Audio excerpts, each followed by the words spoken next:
जय हिंद दोस्तों, आपका स्वागत है अपने इस ऑनलाइन प्लेटफॉर्म एग्जाम हब में। आइए हम आज बात करते हैं घाट के बारे में। घाट किसे कहते हैं, इसके बारे में अच्छी तरह से जानकारी करते हैं। तो सीढ़ी नुमा आकृति के रूप में फैले हुए पहाड़ियों को हम घाट कहते हैं। अगर हम बात करें तो ये हमारा क्या हो गया, नदी। अब ऐसे सीढ़ी नुमा जो आकृति बनी होती है उसी को हम क्या कहते हैं, घाट कहते हैं। तो घाट दो प्रकार का होता है, एक पश्चिमी और दूसरा पूर्वी। तो हम सबसे पहले पश्चिमी घाट के बारे में विशेष जानकारी लेते हैं। तो जो पश्चिमी घाट है, अगर हम पश्चिमी घाट की बात करें तो जो इसका विस्तार है ये गुजरात के दमन दीव से लेकर तमिलनाडु के कन्याकुमारी से, मतलब ये है दमन दीव, यहाँ से लेके और उसके बाद ये कन्याकुमारी तक, यहाँ तक इसका विस्तार है।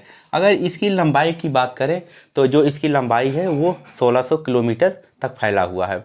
अब हम अगर संबंध की बात करें तो यह जो है थाल घाट, बोर घाट, उसके बाद सैनकट्टा, पाल घाट, इससे जो है संबंधित है। अगर हम आगे की बात करें तो यहाँ पे जो नदी स्रोत है, नदी स्रोत जो है वो यहाँ पे कृष्णा नदी, गोदावरी नदी, कावेरी नदी, मंडवी, जुआई और पेरियार नदी का यहाँ पे विस्तार पाया जाता है। अगर हम पहाड़ी की बात करें कि यहाँ के कौन कौन से जो है पहाड़ी प्रमुख हैं, तो पहाड़ी के बारे में अगर हम बात करें तो यहाँ पे क्या होगा, नीलगिरी पहाड़ी, नीलगिरी पहाड़ी। और उसके बाद अगर हम बात करें तो यहाँ पे कौन सा होगा, कलसुबाई। उसके बाद फिर क्या होगा, महाबलेश्वर। उसके बाद क्या होगा, नीलगिरी के बाद जो हो क्या होगा, बाबा बुदन आदि। अब अगर हम इसकी महत्व के बारे में बात करें तो यह जो है जैव विविधता के लिए बहुत ही महत्वपूर्ण है, क्योंकि यहाँ पे जो है नदियों का विस्तार पाया जाता है, जिससे ये जैव विविधता के लिए ही बहुत महत्वपूर्ण है। अब हम आगे बात करते हैं तो ये हमारा सबसे पहला जो है मांडवा है। अब ये आपसे पूछा जाएगा कि गुजरात में मतलब मांडवा का विस्तार है कहाँ पे, गुजरात में। तो हम इसका जो सटीक आंसर लगाएंगे, गुजरात लगाएंगे। अब फिर बात करें गिर पहाड़ी की, तो गिर पहाड़ी ये गुजरात राज्य में स्थित है। यहाँ बब्बर शेर यानी कि जो एशियाई शेर होते हैं, इनका यहाँ पे मतलब एशियाई शेर पाए जाते हैं। अब कलसुबाई है, ये महाराष्ट्र में पाया जाता है। अब अगर हम कलसुबाई की बात करें तो यहाँ से गोदावरी नदी का उद्गम होता है, और इसे कलसुबाई को महाराष्ट्र का एवरेस्ट कहा जाता है। यानी कि यहाँ से दो प्रकार के क्वेश्चंस बनेंगे। पहला जो होगा आपका, यहाँ से गोदावरी नदी का क्या हो रहा है, उद्गम हो रहा है, और इसे महाराष्ट्र का एवरेस्ट भी कहा जाता है। अब जो महाबलेश्वर है ये धार्मिक मामलों में जाना जाता है, यह एक धार्मिक क्षेत्र है, और यहाँ से कृष्ण नदी का जो है उद्गम होता है। अब कर्नाटक में एक पहाड़ी है जिसे हम बाबा बुदन के नाम से जानते हैं। यहाँ पर कहवा की खेती की जाती है। यहाँ पे उच्च कोट के जो है कहवा होता है, इसलिए हम इसे कहवा हिल्स के नाम से भी जानते हैं। यहाँ पे जो कहवा होता है वो उच्च कोटि प्रकार का कहवा यहाँ पे पाया जाता है। इस बात को आप लोग अच्छी तरह से ध्यान में रखिए। अब हम अगर आगे की बात करें तो जो आगे होगा वो नीलगिर पहाड़ी होगा। नीलगिर पहाड़ी, इनका जो विस्तार है ये 3 राज्यों में है। जो पहला होगा ये केरल होगा, उसके बाद कर्नाटक होगा, कर्नाटक के बाद आपका तमिलनाडु। यानी कि इनका विस्तार 3 राज्यों में है, ये 3 राज्यों में सीमा बना रही है। तो अब अगर बात करें तो जो नीलगिरी है, इसकी जो सर्वोच्च चोटी है उसे हम कहते हैं डोटा बेट्टा। अगर डोटा बेट्टा की बात करें तो ये पश्चिमी घाट की जो है दूसरी सर्वोच्च चोटी है।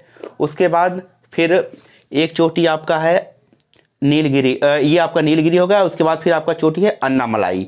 अन्नामलाई का जो विस्तार है वो केरल और तमिलनाडु राज्य में है, यानी कि ये दो राज्यों के बीच में सीमाएं बना रही है, केरल और तमिलनाडु।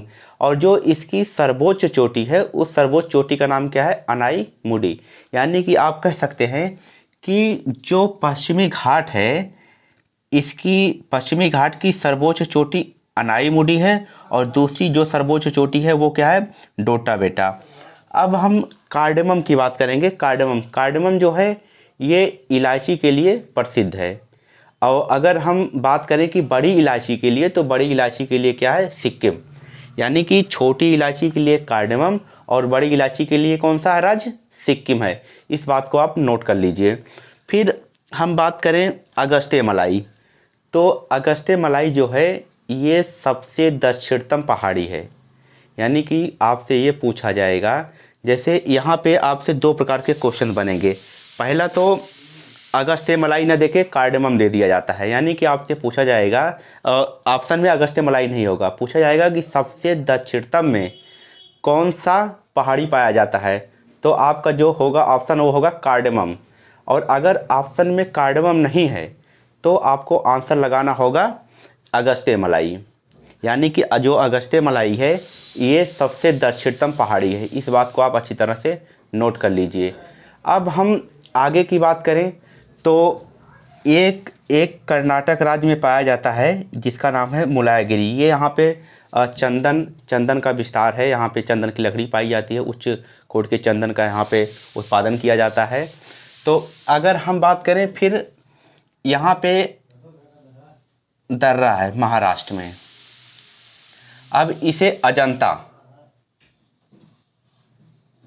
अजंता, हरिश्चंद्र और बालाघाट, यहाँ पे 3 दर्रे पाए जाते हैं। जबकि आपको पता होगा कि जो अजंता है ये महाराष्ट्र में है। ये क्वेश्चन से पूछा जाएगा कि अजंता जो है कहाँ पे पाया जाता है, तो जो आपका आंसर होगा वो होगा महाराष्ट्र में। अब बात करें तो जो यहाँ पे यूनेस्को है, यूनेस्को जो है इसको मतलब अपने हेरी साइड में रखा है। यानी कि अगर हम बात करें इसकी अगर हम बात करें IUCN, तो ये IUCN यहाँ पे जो विलुप्त होता है, यानी कि जो चीज़ विलुप्त होता है वहाँ पे ये रेड बुक में इसको रखता है।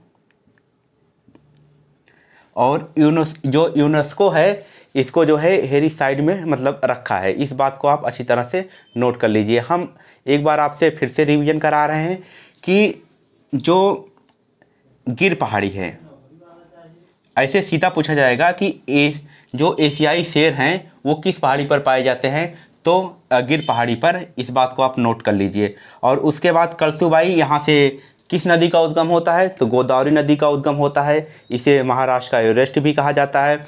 और उसके बाद यहाँ से सबसे अच्छे जो क्वेश्चन बनते हैं वो बनते हैं कि पश्चिमी घाट की जो सर्वोच्च चोटी है वो क्या है, तो अनाईमुडी है। अगर अनाईमुडी ऑप्शन में नहीं होगा तो आपका जो आंसर होगा डोटा बेटा। अब आई होप आप लोगों को ये सारे चीज़ें समझ में अच्छी तरह से आया होगा। हम अगले वीडियो में आपको पूर्वी घाट के बारे में बताएंगे। वीडियो बहुत ज़्यादा बड़ा नहीं बनाएंगे ताकि आप लोग अच्छी तरह से इस चीज़ को समझ सकें और आप हमारे साथ में मैपिंग करते चलिए, ताकि हर चीज़ आपको आसानी से याद हो सके और आपको ऐसा लगे कि हम अब एग्ज़ाम के लिए परफेक्ट हैं। आप एग्ज़ाम में बैठेंगे तो किसी भी प्रकार का कोई भी क्वेश्चन होगा वो आपसे रुकने वाला नहीं है। इस बात को आप ध्यान में रखिए। जय हिंद।